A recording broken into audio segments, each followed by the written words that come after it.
अगर आप cartoon animation channel को YouTube से मोनेटाइज कराना चाहते हो तो आपको 30 मिनट की कार्टून वीडियो बनानी पड़ेगी। ये जो कार्टून वीडियो आप देख रहे हो वो मैंने अपने फोन से बनाया है, वो भी 5 मिनट में। पहले आप ये वीडियो देखो, फिर मैं आपको एक क्रेजी बात बताता हूँ। एक छोटे से गांव में चंदन अपने बूढ़े पिता के साथ रहता था। बेटा, हमारी दुकान ही हमारा सहारा है। चिंता मत कीजिए पिताजी, सब ठीक हो जाएगा। लेकिन धीरे धीरे दुकान चलना बंद हो गई। अब समझ नहीं आता क्या करे बेटा। मैं मेहनत करूंगा पिताजी, सब संभाल लेंगे। चंदन, तुमने मेरे पैसे चुराए हैं। नहीं साहूकार जी, मैंने कोई चोरी नहीं की। लेकिन किसी ने उसकी बात पर विश्वास नहीं किया। चंदन, मुझे माफ कर दो, मैंने तुम्हारे साथ बहुत गलत किया। इंसानियत सबसे बड़ी होती है। सच और अच्छाई की जीत हमेशा होती है। तो यह है हमारा ऑटो ड्राफ्ट का डैशबोर्ड, और यहां पर हम क्या करेंगे इसे अब समझते हैं। यहां आप देख सकते हैं कि हमें कई सारे आइकन्स दिखाई दे रहे हैं। Animation studio, AI image, AI voice, AI video और AI स्टोरी राइटर। अब सबसे पहले हम AI स्टोरी राइटर को ट्राई करेंगे। जैसे ही आप AI स्टोरी राइटर पर क्लिक करते हैं, आपको लेफ्ट साइड में एक मेन्यू दिखाई देगा। यहां ध्यान देने वाली बात यह है कि आपको एक स्लॉट मिलेगा जहां पर आप अपनी स्टोरी का प्लॉट डाल सकते हैं। इसके नीचे आपको स्टोरी की कैटेगरीज दिखाई देंगी, जहां से आप सिलेक्ट कर सकते हैं कि आपकी स्टोरी किस प्रकार की है। जैसे कि आप मॉरल चुन सकते हैं, हॉरर चुन सकते हैं या मैजिक चुन सकते हैं। अब स्टोरी प्लॉट में हम अपना प्लॉट डालेंगे, जिसमें हम लिखेंगे राइट सच्चाई की जीत स्टोरी इन हिंदी। यहां एक बहुत इंपॉर्टेंट पॉइंट है, हिंदी शब्द लिखना जरूरी है। अगर आप हिंदी नहीं लिखेंगे तो ये आपके लिए हिंदी स्क्रिप्ट जनरेट नहीं करेगा। इसके अलावा नीचे आपको स्टोरी ड्यूरेशन का ऑप्शन भी मिलेगा, जहां से आप 5 मिनट्स, 10 मिनट्स या उससे अधिक ड्यूरेशन सिलेक्ट कर सकते हैं। अब इसके बाद आप कंपोज स्टोरी पर क्लिक करेंगे। जैसे ही आप कंपोज स्टोरी पर क्लिक करते हैं, आपकी स्टोरी तैयार हो जाती है और आपको एक आउटलाइन दिखाई देती है जो हिंदी में होती है। यह आउटलाइन चैप्टर्स में डिवाइडेड होती है, जैसे चैप्टर 1 जिसमें कई पार्ट्स होते हैं, फिर चैप्टर 2 और इसी तरह आगे। अब अच्छी बात यह है कि यह आउटलाइन एडिटेबल होती है, यानी आप इसमें चेंजेस कर सकते हैं, एडिट कर सकते हैं। जब आप अपनी एडिटिंग पूरी कर लेते हैं और आउटपुट से सेटिस्फाइड हो जाते हैं, तब आप आगे बढ़कर स्टोरी जनरेट कर सकते हैं। इसके बाद पूरी स्टोरी जनरेट हो जाएगी और आप देख सकते हैं कि फाइनल स्टोरी कैसी दिखती है। अब यहां आप देखेंगे कि हर सीन के लिए एक डिस्क्रिप्शन दिया गया है कि उस सीन में क्या हो रहा है। इसके साथ साथ डायलॉग्स भी दिए गए हैं, और ये टूल ऑटोमेटिकली कैरेक्टर्स भी क्रिएट कर देता है जो स्टोरी में होंगे, और उनके रिस्पेक्टिव डायलॉग्स भी देता है। अब इस पूरी स्टोरी को आप आसानी से कॉपी कर सकते हैं और अपने वर्ड प्रोसेसर जैसे माइक्रोसॉफ्ट वर्ड या गूगल डॉक या किसी भी दूसरे टूल में यूज कर सकते हैं। अब जब हम डैशबोर्ड पर आ चुके हैं, तो चलिए अब एक नया प्रोजेक्ट बनाना शुरू करते हैं। इसके लिए हम एनिमेशन स्टूडियो पर क्लिक करेंगे। जैसे ही आप एनिमेशन स्टूडियो पर क्लिक करते हैं, आपके सामने एक पैनल ओपन होगा, जहां आप अपने प्रोजेक्ट का टाइटल एंटर कर सकते हैं।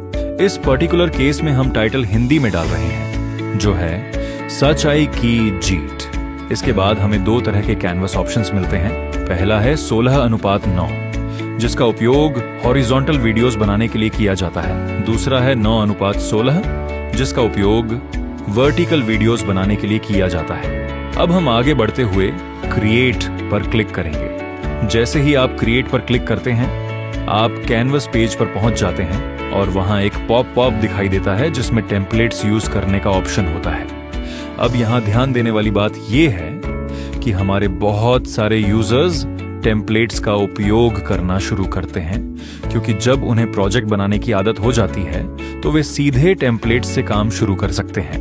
लेकिन अभी क्योंकि आप बिगिनर हैं, तो हम इस पॉपअप को क्लोज कर देंगे। अब इसके बाद हम कैनवस स्क्रीन पर आ जाते हैं। यहां आप देख सकते हैं कि कुछ मेन्यू आइटम्स लेफ्ट साइड में हैं, कुछ राइट साइड में, कुछ बॉटम में और कुछ टॉप में मौजूद है। और बीच में जो मेन एरिया है वही हमारा कैनवस है। यही वह जगह है जहां हमारी पूरी एनिमेशन होने वाली है। अब चलिए जल्दी से कैनवस पेज को समझ लेते हैं। इस कैनवस पर आप देख सकते हैं कि लेफ्ट साइड में कुछ मेन्यूज दिए गए हैं। अब हम एक एक करके इन सभी का क्विक ओवरव्यू लेते हैं। सबसे पहला ऑप्शन है कैरेक्टर सेक्शन में आपको ऑटो ड्राफ्ट पर लगभग 500 प्लस कैरेक्टर्स मिलते हैं। लेकिन यहाँ ध्यान देने वाली बात यह है कि हेड रिप्लेसमेंट और बॉडी रिप्लेसमेंट फीचर की वजह से आप प्रैक्टिकली लाखों कैरेक्टर्स बना सकते हैं। यानी आप एक कैरेक्टर का हेड लेकर दूसरे कैरेक्टर के बॉडी पर लगा सकते हैं और फिर उन्हें स्वैप करते हुए अपने खुद के नए कैरेक्टर्स क्रिएट कर सकते हैं। इसके अलावा ये कैरेक्टर्स अलग अलग कैटेगरीज में भी फिल्टर्ड होते हैं, जैसे कि आप देसी, वेस्टर्न, इंडोनेशियन सेलेक्ट कर सकते हैं और उसी कैटेगरी के कैरेक्टर्स देख सकते हैं। साथ ही आपको यहाँ vehicles, animals, birds, religious characters और हॉरर कैरेक्टर्स भी मिलते हैं। अब इसके बाद आता है मीडिया मेन्यू।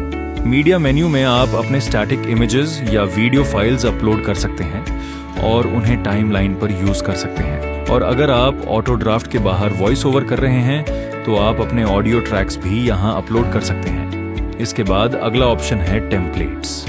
ऑटो ड्राफ्ट में हमने बहुत सारे टेम्पलेट्स दिए हैं जिनका उपयोग करके आप बहुत ही कम समय में अपना वीडियो बना सकते हैं। आपको बस एक टेम्पलेट सिलेक्ट करना है जिसमें पहले से ही एनिमेशंस मौजूद होते हैं और ये टेम्पलेट्स भी अलग अलग जॉनर्स में कैटेगराइज्ड होते हैं। तो आप अपनी जरूरत के हिसाब से जॉनर सेलेक्ट करके टेम्पलेट चुन सकते हैं। अब टेम्पलेट्स के बाद आता है इमेज जेन। इमेज जेन का मुख्य उपयोग एनिमेशन के लिए बैकग्राउंड्स बनाने के लिए किया जाता है। इसके अलावा आप यहाँ एडिट ऑप्शन का उपयोग करके इमेजेस को मॉडिफाई भी कर सकते हैं। अब अगला ऑप्शन है वीडियो जेन। वीडियो जेन का काम यह है कि अगर आपके पास कोई स्टैटिक इमेज है तो आप उसे वीडियो में कन्वर्ट कर सकते हैं, चाहे वह सिर्फ कैरेक्टर हो, सिर्फ बैकग्राउंड हो या कैरेक्टर और बैकग्राउंड दोनों साथ में हो। इसके बाद आता है AI वॉइस। AI वॉइस में आपको कई सारे ऑप्शंस मिलते हैं। एक ऑप्शंस है AI वॉइस क्लोनिंग, जहां आप अपनी प्रोफेशनल वॉइस रिकॉर्ड करके प्लेटफॉर्म पर अपलोड कर सकते हैं और फिर उसी वॉइस को बार बार अलग अलग एनिमेशंस में रीयूज कर सकते हैं। इसके अलावा आप प्रॉम्प्ट देकर अपने खुद के साउंड इफेक्ट्स भी जनरेट कर सकते हैं। एक और फीचर है जिसमें आप अपनी एक्सप्रेशन वाली वॉइस रिकॉर्ड करते हैं और उसे ऑटो ड्राफ्ट में अवेलेबल किसी भी लाइब्रेरी वॉइस में कन्वर्ट कर सकते हैं। और फिर आता है टेक्स्ट टू वॉइस, जहां आप सिंपली टेक्स्ट टाइप करते हैं, उसमें इमोशन देते हैं और उसे वॉइस ओवर में कन्वर्ट कर सकते हैं। इसके बाद अगला फीचर है AI थंबनेल। AI थंबनेल का उपयोग करके आप हाई CTR थंबनेल्स जनरेट कर सकते हैं। आप वीडियो का कोई भी फ्रेम कैप्चर करके उससे AI थंबनेल बना सकते हैं या फिर प्रॉम्प्ट देकर बिल्कुल नया थंबनेल जनरेट कर सकते हैं। इसके बाद आता है AI कैरेक्टर। AI कैरेक्टर की मदद से आप अपने खुद के कैरेक्टर्स क्रिएट कर सकते हैं ताकि आप सिर्फ ऑटो ड्राफ्ट के एग्जिस्टिंग कैरेक्टर्स पर डिपेंड न रहें। अब अगला ऑप्शन है एनिमेट किट। यह फीचर खास तौर पर प्रोफेशनल एनिमेटर्स के लिए है जो पिवट कॉन्सेप्ट को समझते हैं। इसकी मदद से आप अपने कस्टम एनिमेशंस बना सकते हैं और उन्हें अपने वीडियो में यूज कर सकते हैं। इसके बाद आपके पास टेक्स्ट ऑप्शन होता है जिससे आप अपने वीडियो में टेक्स्ट ऐड कर सकते हैं। अब अगर हम राइट साइड की बात करें तो यहाँ आपको एसेट लाइब्रेरी दिखाई देगी। एसेट लाइब्रेरी में 5000 प्लस एसेट्स अवेलेबल हैं जिन्हें आप अपने वीडियो में यूज कर सकते हैं। इसके बाद आपको इफेक्ट्स, फिल्टर्स और ट्रांजिशंस मिलते हैं। यहाँ पर एक बहुत बड़ी लाइब्रेरी दी गई है जिसमें आप अलग अलग इफेक्ट्स और ट्रांजिशंस का उपयोग करके अपने वीडियो को और एंगेजिंग बना सकते हैं। इसके बाद आता है म्यूजिक लाइब्रेरी। म्यूजिक लाइब्रेरी में आपको बैकग्राउंड म्यूजिक और सॉन्ग्स मिलते हैं जिन्हें आप अपने वीडियो में ऐड कर सकते हैं। साथ ही यहाँ एक बहुत बड़ी साउंड इफेक्ट्स लाइब्रेरी भी उपलब्ध है। अब राइट कॉर्नर में आपको ट्यूटोरियल सेक्शन मिलेगा। यहाँ ऑटो ड्राफ्ट के हर फीचर के लिए ट्यूटोरियल्स उपलब्ध हैं ताकि कोई भी यूजर कभी भी उन्हें देखकर सीख सके और उस फीचर पर काम कर सके। अब अगर हम टॉप सेक्शन देखें तो वहाँ कुछ आइकॉन्स दिए गए हैं और बॉटम में आपको टाइमलाइन दिखाई देगी। तो ओवरऑल यही वो पेज है जहां हम अपनी पूरी एनिमेशन क्रिएट करने वाले हैं। अब एनिमेशन का सबसे पहला स्टेप होता है वॉइस ओवर बनाना। इसके लिए हम AI वॉइस ऑप्शन पर जाएंगे। यहां पर हमें टेक्स्ट टू वॉइस का ऑप्शन मिलेगा। अब हम अपना डायलॉग यहां पेस्ट करेंगे जो इस समय हिंदी में है। इसके बाद हम नीचे आएंगे और वॉइस सिलेक्ट करेंगे। जो भी वॉइस आपको उस पर्टिकुलर कैरेक्टर के लिए सूटेबल लगे। यहां पर सबसे पहले हम लैंग्वेज सिलेक्ट करेंगे, हिंदी। फिर आप जेंडर सिलेक्ट कर सकते हैं। जैसे ही आप मेल सिलेक्ट करते हैं उसके बाद आप एज ग्रुप भी चूज कर सकते हैं कि आपको किस तरह की उम्र की आवाज चाहिए। अगर आप चाहें तो इसे डिफॉल्ट भी छोड़ सकते हैं। अब यहां आपको कई अलग अलग वॉइसेस सुनने का ऑप्शन मिलेगा। आप एक एक करके सभी वॉइसेस सुन सकते हैं और जो वॉइस आपको सबसे ज्यादा सूटेबल लगे उसे सिलेक्ट कर सकते हैं। इसके बाद हम उस सिलेक्टेड वॉइस को जनरेट करेंगे। अब इसी तरह जो पूरी स्क्रिप्ट हमने स्टोरी राइटर से जनरेट की है उसके सभी डायलॉग्स के लिए हम एक एक करके वॉइस जनरेट करते जाएंगे। यहां एक खास बात ध्यान देने वाली है। आप अपने डायलॉग के आगे स्क्वायर ब्रैकेट्स में इमोशन भी ऐड कर सकते हैं। जैसे ही आप ऐसा करते हैं सिस्टम उसी इमोशन के अनुसार डायलॉग को एक्सप्रेस करेगा। यानी आपने जो इमोशन या एक्सप्रेशन टैग दिया है उसी के हिसाब से वॉइस जनरेट होगी।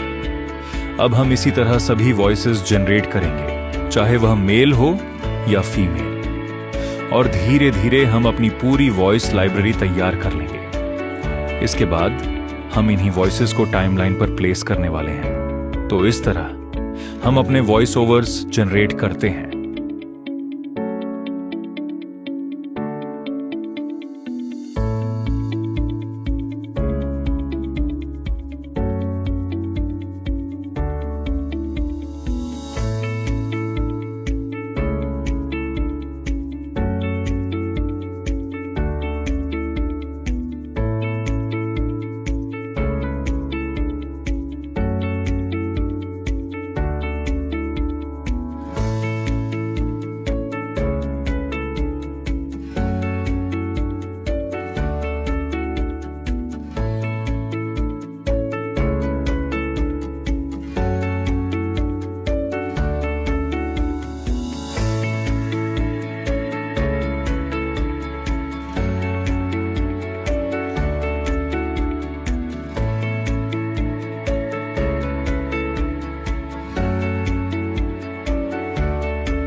अब जब हमारी सभी वॉइसेस जनरेट हो चुकी हैं तो अगला स्टेप है इन सभी वॉइसेस को टाइमलाइन पर एक एक करके प्लेस करना। इसके लिए हम सबसे पहले अपनी पहली वॉइस सिलेक्ट करेंगे जो हमने जनरेट की है और फिर ऐड पर क्लिक करेंगे। जैसे ही आप ऐड पर क्लिक करते हैं आप देखेंगे कि वह वॉइस टाइमलाइन पर ऐड हो गई है। इसी तरह हम वापस जाएंगे और अगली वॉइस सिलेक्ट करेंगे और फिर से ऐड पर क्लिक करेंगे। अब आप देख सकते हैं कि यह दूसरी वॉइस एक नए लेयर में ऐड हो गई है। अब यहां पर आप अपने कैरेक्टर्स के हिसाब से अलग अलग लेयर्स बना सकते हैं और हर कैरेक्टर के लिए अलग लेयर मेंटेन कर सकते हैं। लेकिन अगर आप कंफर्टेबल हैं तो आप सभी वॉइसेस को एक ही लेयर में भी अरेंज कर सकते हैं। इसके लिए आप लेयर को नीचे लाकर सभी वॉइसेस को एक सिंगल लेयर में प्लेस कर सकते हैं। यहां हम सभी वॉइसेस को एक ही लेयर में रखने की कोशिश कर रहे हैं। अब आप देख सकते हैं कि सभी वॉइसेस एक के बाद एक टाइमलाइन पर प्लेस हो रही हैं और इसी तरह हम अपनी पूरी वॉइस लाइब्रेरी को टाइमलाइन पर अरेंज करते हैं।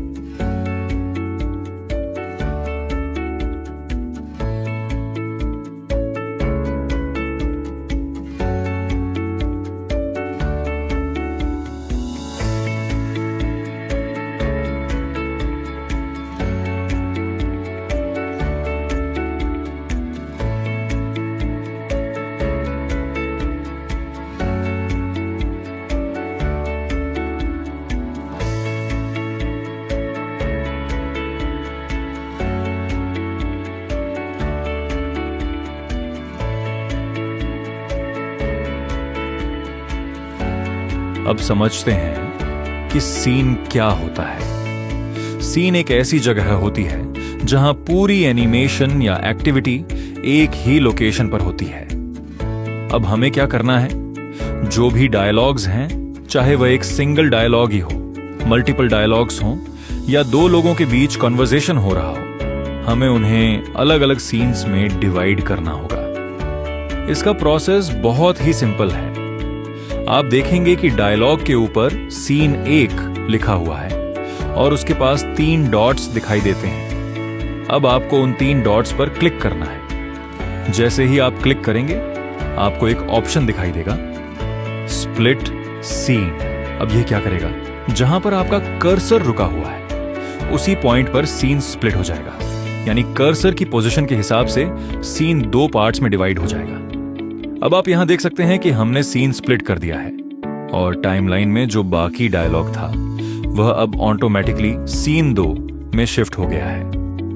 अब इसी तरह हम फिर से ऑडियो सुनेंगे और देखेंगे कि सीन 2 कहां पर खत्म होना चाहिए और उसी हिसाब से हम फिर से सीन स्प्लिट करेंगे। इस प्रोसेस को फॉलो करते हुए हम पूरे डायलॉग को अलग अलग सीन्स में डिवाइड करेंगे। तो इस तरह हम ऑडियो ट्रैक के आधार पर अपने सीन्स को स्प्लिट करते हैं।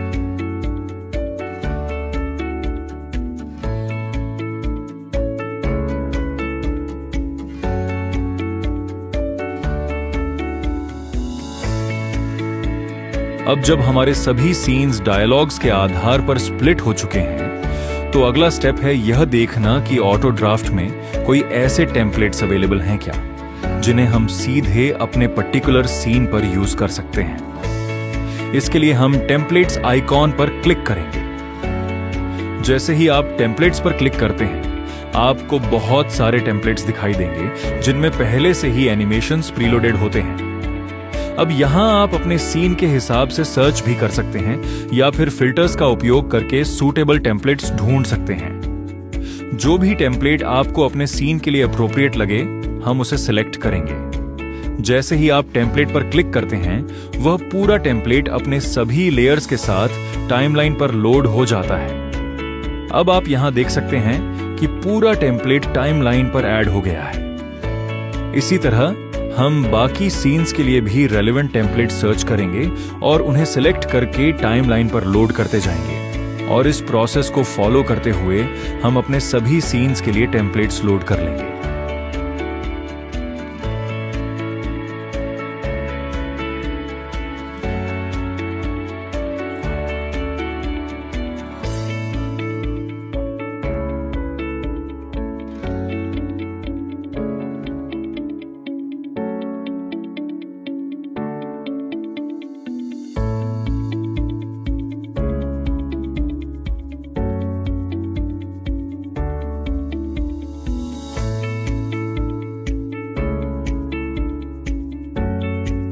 अब आप देख सकते हैं कि सभी टेम्पलेट्स टाइमलाइन पर सक्सेसफुली लोड हो चुके हैं। अब जब हमारे सभी सीन्स लोड हो चुके हैं और सभी ऑडियो भी टाइमलाइन पर प्लेस हो चुकी है, तो अगला स्टेप है टेम्पलेट्स को मॉडिफाई करना। तो सबसे पहले हम सीन 1 से शुरू करते हैं। यहां आप देख सकते हैं कि डायलॉग लेयर की ड्यूरेशन टेम्पलेट की ड्यूरेशन से छोटी है। तो अब हम क्या करेंगे, हम अपने टेम्पलेट की ड्यूरेशन को श्रिंक करेंगे ताकि वह ऑडियो ट्रैक के बराबर आ जाए। इससे क्या होगा, पूरी एनिमेशन ऑडियो की ड्यूरेशन के अनुसार एडजस्ट हो जाएगी। अब इसके बाद हम सीन 2 पर जाएंगे। सीन 2 में आप देख सकते हैं कि एक फार्मर अपने कंधे पर कुछ लेकर जा रहा है। ये ओवरऑल ठीक लग रहा है, तो हम इसे वैसे ही रहने देंगे। लेकिन यहां आप देख सकते हैं कि एक पर्टिकुलर पर्सन दिखाई दे रहा है जिसे हम नहीं रखना चाहते।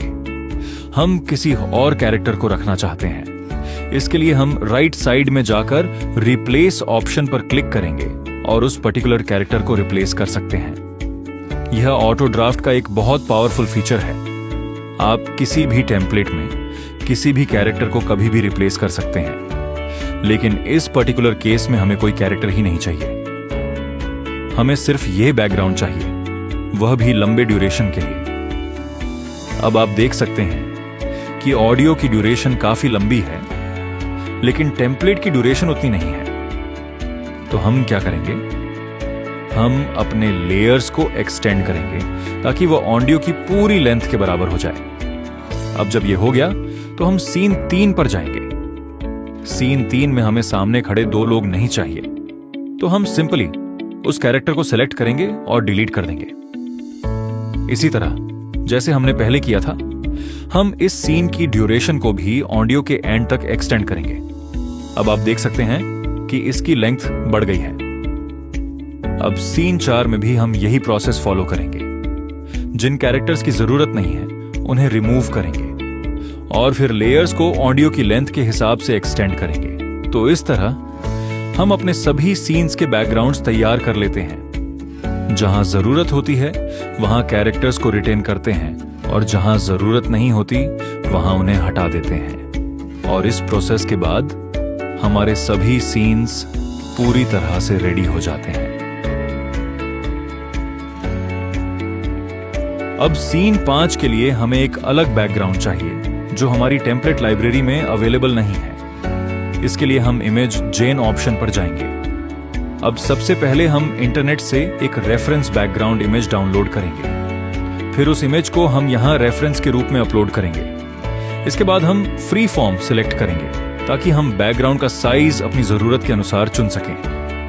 अगर जरूरत हो तो आप 16:9 या कोई भी दूसरा रेशियो भी सिलेक्ट कर सकते हैं। अब अगला स्टेप है इमेज स्टाइलाइजेशन को सिलेक्ट करना और फिर कंफर्म पर क्लिक करना। अब आप देखेंगे कि जो रेफरेंस इमेज हमने अपलोड की थी वह प्रॉम्प्ट बॉक्स के अंदर दिखाई दे रही है। यहां हम AI को प्रॉम्प्ट जनरेट करने देंगे क्योंकि यह इमेज को एनालाइज करके एक क्लीन और एक्यूरेट प्रॉम्प्ट तैयार करता है। जैसे ही प्रॉम्प्ट जनरेट हो जाता है, अब हमें इमेज स्टाइल सेलेक्ट करना होता है। ऑटो ड्राफ्ट में आपको कई अलग अलग स्टाइल्स मिलते हैं जिनमें आप अपनी रेफरेंस इमेज को कन्वर्ट कर सकते हैं। यहां हम विलेज स्टाइल सेलेक्ट करेंगे क्योंकि यह स्टाइल हमारे बाकी सीन्स के साथ मैच कर रहा है। अब इसके बाद हम जनरेट पर क्लिक करेंगे। कुछ ही समय में हमारा बैकग्राउंड जनरेट हो जाएगा। अब इस बैकग्राउंड को हम कैनवस पर ऐड कर सकते हैं। अब एक और इंपॉर्टेंट बात, अगर हम इस इमेज को जूम करते हैं तो यह पिक्सलेट हो सकती है। इसको ठीक करने के लिए हमें इमेज को अपस्केल करना होगा। इसके लिए हम बैकग्राउंड इमेज को सिलेक्ट करेंगे और अपस्केल ऑप्शन पर क्लिक करेंगे। इससे हमें एक हाई रेजोल्यूशन बैकग्राउंड इमेज मिल जाएगी। अब इस हाई रेजोल्यूशन बैकग्राउंड को हम अपनी टाइमलाइन पर प्लेस करेंगे।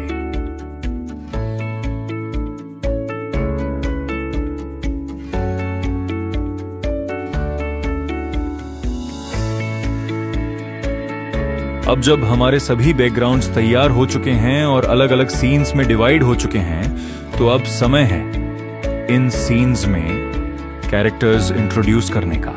मान लीजिए सीन 1 में हमें कुछ कैरेक्टर्स की जरूरत है। ऑटो ड्राफ्ट में हमें 500 प्लस से भी ज्यादा कैरेक्टर्स मिलते हैं, तो हम अपनी स्टोरी के अनुसार सूटेबल कैरेक्टर्स सेलेक्ट कर सकते हैं। यहां मैंने एक बॉय और एक फार्मर सेलेक्ट किया है।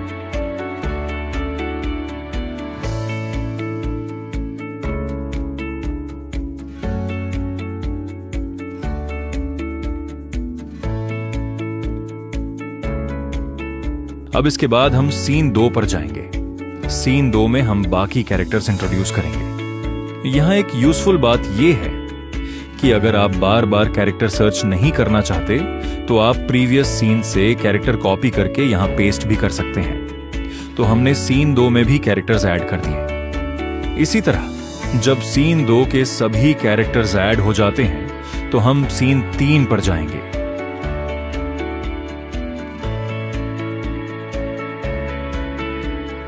सीन 3 में भी वही कैरेक्टर्स जरूरत के अनुसार ऐड किए जाएंगे। फिर सीन 4 में भी इसी तरह कैरेक्टर्स ऐड होंगे और इसी प्रोसेस को फॉलो करते हुए हम सीन 5 में भी कैरेक्टर्स ऐड कर देंगे।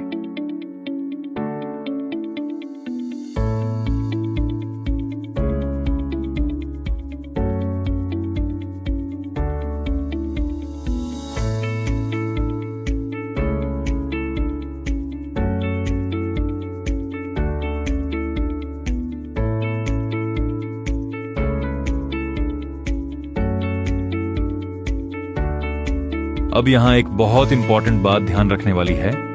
सभी कैरेक्टर्स की ड्यूरेशन को ऑडियो की लेंथ के अनुसार स्ट्रेच करना जरूरी है। यानी कैरेक्टर लेयर उतनी ही लंबी होनी चाहिए जितनी उस सीन की ऑडियो है। यह स्टेप बहुत इंपॉर्टेंट है ताकि एनिमेशन और ऑडियो परफेक्टली सिंक में रहे।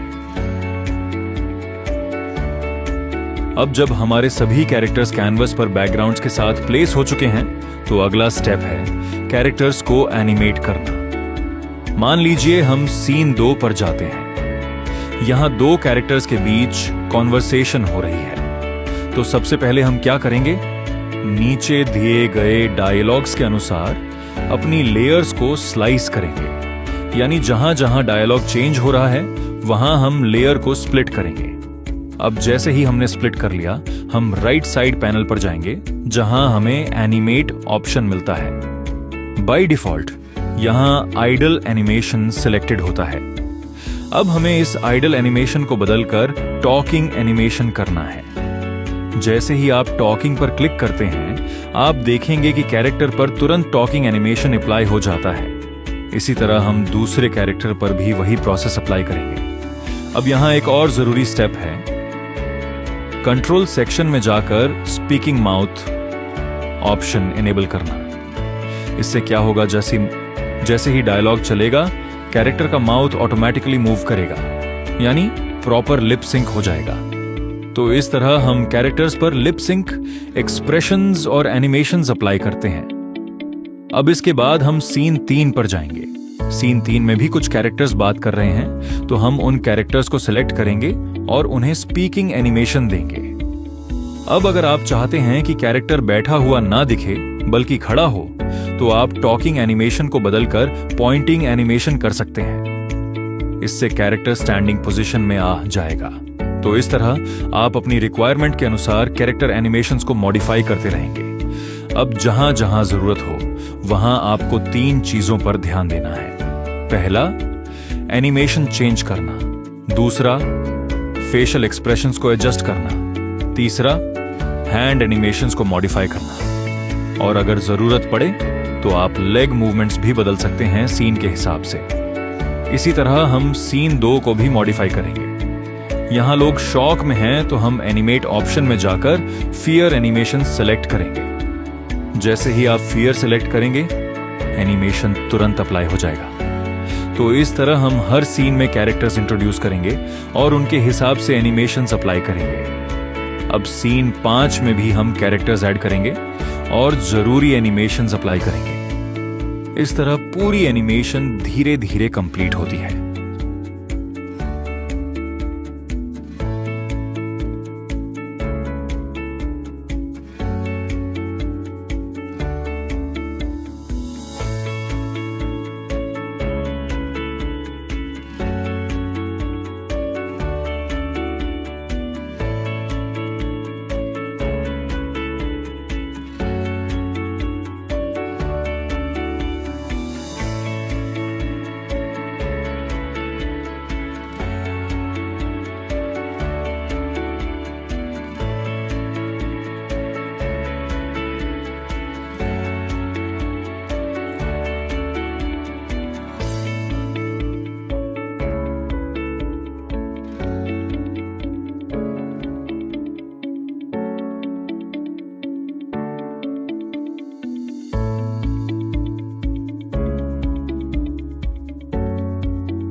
अब हम एक और बहुत ही इंपॉर्टेंट एनिमेशन सीखेंगे, पाथ टूल। पाथ टूल का उपयोग मुख्य रूप से किसी कैरेक्टर को एक जगह से दूसरी जगह मूव करने के लिए किया जाता है। तो चलिए सीन 2 पर चलते हैं, जहां हमने पहले 2 कैरेक्टर्स ऐड किए थे, एक लुंगी वाला आदमी और एक लेडी। अब हमें दिखाना है कि ये दोनों कैरेक्टर्स शॉप से दूर जा रहे हैं। तो ये हम कैसे करेंगे? सबसे पहले हम इन दोनों कैरेक्टर्स को ऑपोजिट डायरेक्शन में फ्लिप करेंगे या फिर उनका पोज बदलेंगे। अभी ये कैरेक्टर्स आइडल पोज में हैं, तो हम इन्हें बैक पोज में चेंज करेंगे। जैसे ही हम कैरेक्टर को बैक पोज में बदलते हैं, अब हम टॉप में दिए गए ऑप्शंस में पथ सिलेक्ट करेंगे। जब आप कैरेक्टर को सिलेक्ट करते हैं तो एक छोटा पैनल दिखाई देता है जिसमें फ्लिप, पाथ, स्पीड और अन्य ऑप्शंस होते हैं। अब हम पाथ ऑप्शन पर क्लिक करेंगे। जैसे ही आप पाथ पर क्लिक करते हैं, आपको उसी कैरेक्टर का एक ट्रांसलूसेंट वर्जन दिखाई देगा। अब इस ट्रांसलूसेंट कैरेक्टर को आप जहां रखना चाहते हैं वहां प्लेस करें। इसका मतलब यह है कि मेन कैरेक्टर उसी डायरेक्शन में चलेगा और उस पोजीशन तक पहुंचेगा जहां आपने ट्रांसलूसेंट कैरेक्टर रखा है। तो इस तरह आप मूवमेंट डिफाइन कर सकते हैं। अब यही प्रोसेस हम लंजी वाले आदमी के लिए भी करेंगे और इस तरह सीन 2 का मूवमेंट तैयार हो जाएगा। अब हम सीन 3 पर चलते हैं। सीन 3 में हमारा मेन कैरेक्टर पंचायत में एंटर करता है और फिर बात करता है।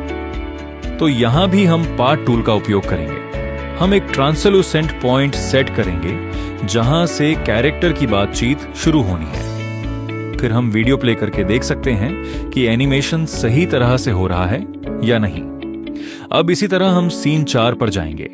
यहां लेडी ज्वेलरी शॉप की ओर चल रही है, तो हम उसके लिए भी पाथ टूल अप्लाई करेंगे। अब यहां एक बहुत इंपॉर्टेंट बात ध्यान रखने वाली है। सबसे पहले कैरेक्टर के लिए वॉकिंग एनिमेशन सिलेक्ट करना जरूरी है। अगर आप वॉकिंग एनिमेशन सिलेक्ट नहीं करते और कैरेक्टर आइडल में ही रहता है तो वह स्लाइड करता हुआ लगेगा, चलने जैसा नहीं लगेगा। इसीलिए पहले वॉकिंग एनिमेशन सिलेक्ट करें और उसके बाद पाथ टूल अप्लाई करें। अब आप वीडियो प्ले करके देख सकते हैं कि एनिमेशन सही तरह से काम कर रहा है या नहीं। तो इस तरह हम पाथ टूल का उपयोग करके कैरेक्टर्स की मूवमेंट क्रिएट करते हैं। अब अगर हमें ड्रोन शॉट क्रिएट करना है तो उसके लिए हमें करंट शॉट का वाइड एंगल वर्जन चाहिए होगा। इसके लिए हम ऊपर दिए गए AI एडिट ऑप्शन पर क्लिक करेंगे।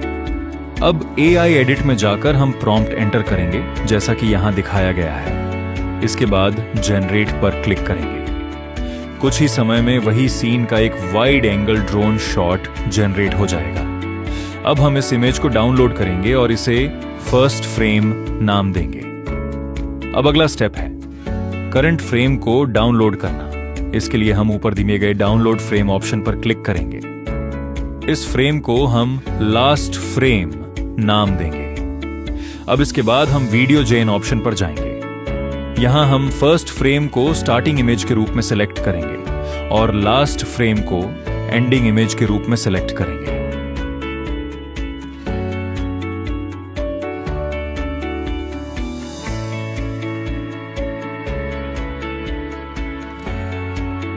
अब हम प्रॉम्प्ट एंटर करेंगे जैसा कि स्क्रीन पर दिखाया गया है। यह प्रोसेस एक top to down drone zoom in shot generate करेगा।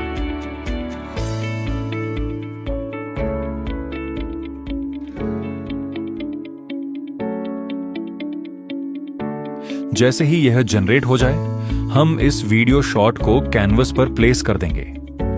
इस तरह हम आसानी से ड्रोन शॉट क्रिएट कर सकते हैं।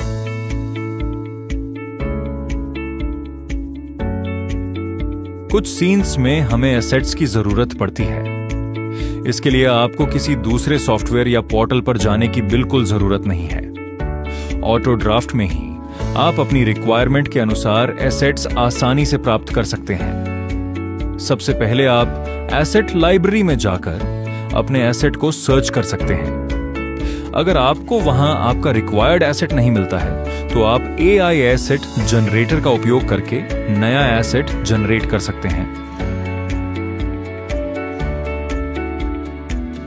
जैसे ही आपका एसेट जनरेट हो जाता है, अब अगला स्टेप है उसे कैरेक्टर के साथ अटैच करना। इसके लिए हम प्रॉप ऑप्शन पर क्लिक करेंगे। अब यहां से आप सिलेक्ट करेंगे कि कैरेक्टर के किस हैंड में आपको यह एसेट अटैच करना है। जैसे ही आप क्लिक करते हैं, जो एसेट आपने जनरेट किया है वही यहां दिखाई देगा। अब उस एसेट पर क्लिक करते ही वह कैरेक्टर के साथ अटैच हो जाएगा, लेकिन शुरुआत में यह एसेट सही साइज या पोजीशन में नहीं हो सकता है। तो अब आपको उसकी पोजीशन और साइज को मैन्युअली एडजस्ट करना होगा ताकि वह बिल्कुल नेचुरल और सही लगे। इस तरह आप एसेट्स को जनरेट करके कैरेक्टर्स के साथ यूज कर सकते हैं।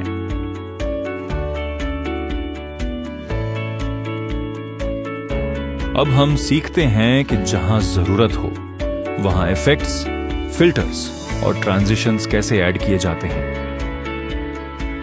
सीन में हमें स्मोक या फॉग जैसा इफेक्ट चाहिए। इसके लिए हम राइट साइड पैनल पर जाएंगे जहां इफेक्ट्स का ऑप्शन होता है। वहां से हम फॉग इफेक्ट सेलेक्ट करेंगे। जैसे ही आप फॉग इफेक्ट ऐड करते हैं, आप देखेंगे कि पूरी स्क्रीन पर हल्का फॉग इफेक्ट आ जाता है। यह इफेक्ट फायर सीन के लिए काफी सूटेबल लगता है।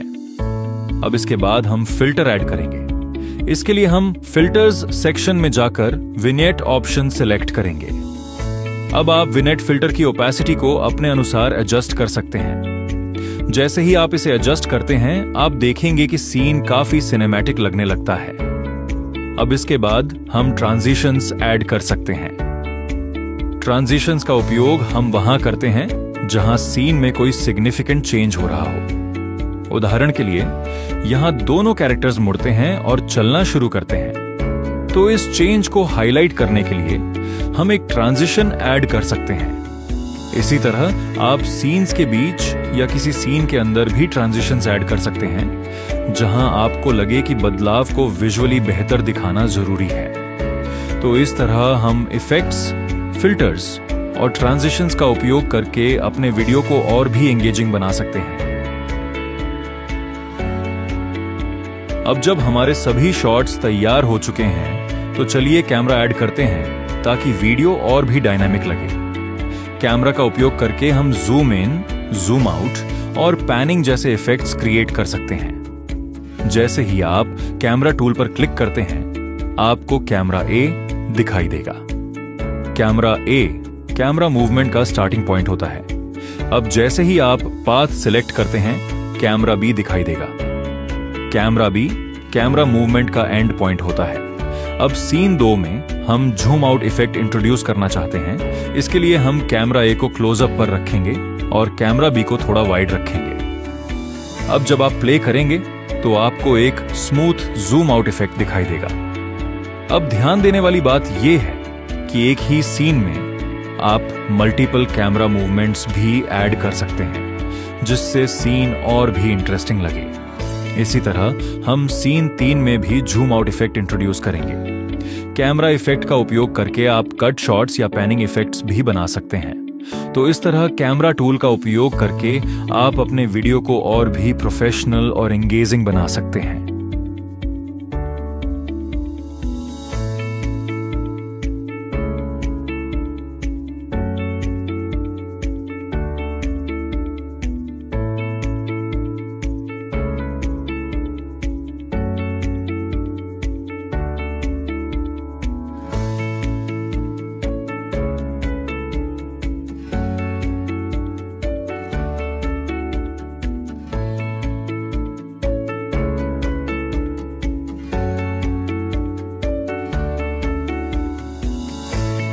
अब जब सभी कैमरास प्लेस हो चुके हैं, तो अब समय है हमारे वीडियो को और भी नेचुरल बनाने का। इसके लिए हमें नेचुरल साउंड इफेक्ट्स ऐड करने होंगे। ऑटो ड्राफ्ट में आप ये साउंड इफेक्ट्स बहुत आसानी से जनरेट कर सकते हैं। इसके लिए हम AI वॉइस ऑप्शन पर जाएंगे, जहां आपको साउंड इफेक्ट्स का ऑप्शन मिलेगा। जैसे ही आप उस पर क्लिक करते हैं, एक नया पैनल ओपन होगा। यहां आप अपने साउंड इफेक्ट के लिए प्रॉम्प्ट लिख सकते हैं। उदाहरण के लिए, हमें यहां बर्ड चर्पिंग विलेज मॉर्निंग का साउंड इफेक्ट चाहिए, तो हम प्रॉम्प्ट टाइप करेंगे, फिर साउंड इफेक्ट की ड्यूरेशन सेलेक्ट करेंगे और उसके बाद जेनरेट पर क्लिक करेंगे। कुछ ही समय में आपका रिक्वायर्ड साउंड इफेक्ट जेनरेट हो जाएगा। अब आप इस साउंड इफेक्ट को टाइमलाइन पर ऐड कर सकते हैं और अपनी जरूरत के अनुसार उसकी लेंथ एडजस्ट कर सकते हैं। अब यहां एक बहुत इंपॉर्टेंट बात ध्यान देने वाली है। साउंड इफेक्ट का वॉल्यूम हमेशा डायलॉग से कम होना चाहिए, ताकि डायलॉग क्लियरली सुनाई दे और साउंड इफेक्ट सिर्फ उसे कॉम्प्लीमेंट करे, उसे ओवर पावर न करे। तो इस तरह हम साउंड इफेक्ट्स ऐड करके अपने वीडियो को और भी रियलिस्टिक बनाते हैं।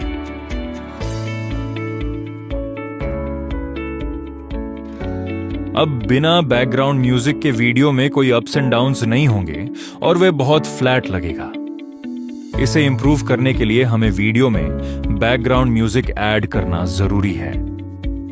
इसका प्रोसेस बहुत ही सिंपल है। सबसे पहले हम म्यूजिक लाइब्रेरी में जाएंगे और वहां से वो म्यूजिक ट्रैक सेलेक्ट करेंगे जो हमारे वीडियो के लिए सूटेबल लगे। इस केस में हम विलेज टाइप म्यूजिक सर्च करेंगे और यहाँ वीवर्स सीक्रेट हमारे वीडियो के लिए एक अच्छा बैकग्राउंड म्यूजिक लगता है।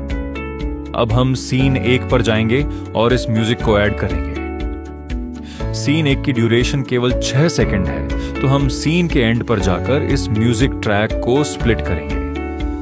अब जो बाकी हाफ म्यूजिक ट्रैक बचा है उसे हमें सीन 2 में ऐड करना है। इसके लिए हम उस ट्रैक को कॉपी करेंगे और सीन 2 में पेस्ट करेंगे। इसी प्रोसेस को हम हर सीन के लिए रिपीट करेंगे। अब जब सभी सीन्स में बैकग्राउंड म्यूजिक ऐड हो जाता है तो हमें हर सीन में एक्स्ट्रा बचा हुआ म्यूजिक ट्रैक डिलीट करना होगा, क्योंकि अब उसकी जरूरत नहीं है। जब यह पूरा प्रोसेस कंप्लीट हो जाएगा तो आपके पूरे वीडियो में एक स्मूथ और ब्यूटीफुल बैकग्राउंड म्यूजिक सेट हो जाएगा। अगर जरूरत हो तो आप अलग अलग सीन्स के लिए अलग अलग म्यूजिक ट्रैक्स भी ऐड कर सकते हैं ताकि वीडियो और भी एंगेजिंग लगे।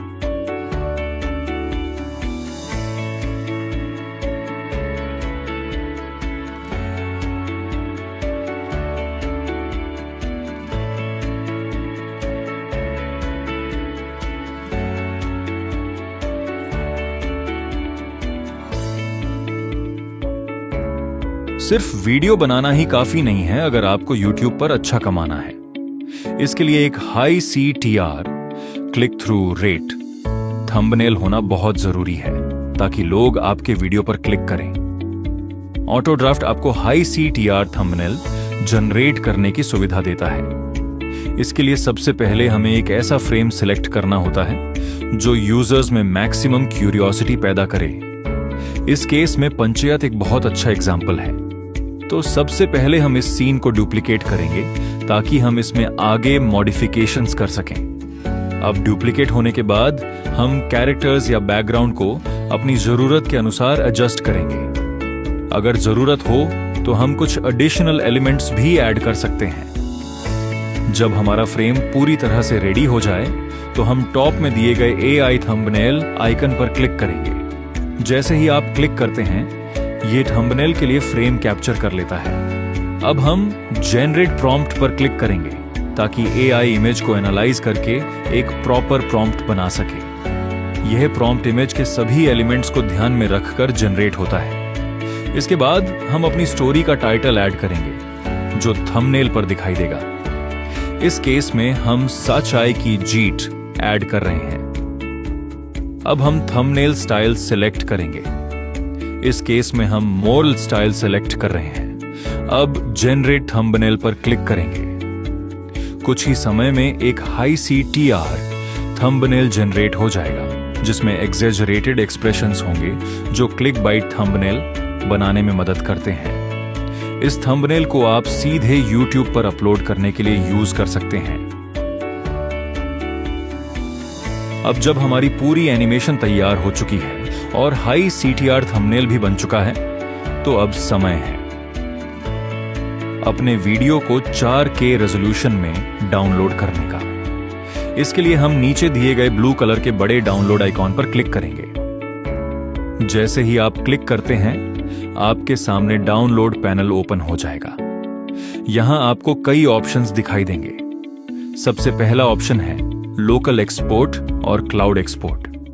लोकल एक्सपोर्ट में आपका वीडियो आपके सिस्टम के रिसोर्सेज का उपयोग करके रेंडर होता है, जबकि क्लाउड एक्सपोर्ट में सर्वर के रिसोर्सेज का उपयोग होता है जिससे रेंडरिंग और भी स्मूथ हो सकती है।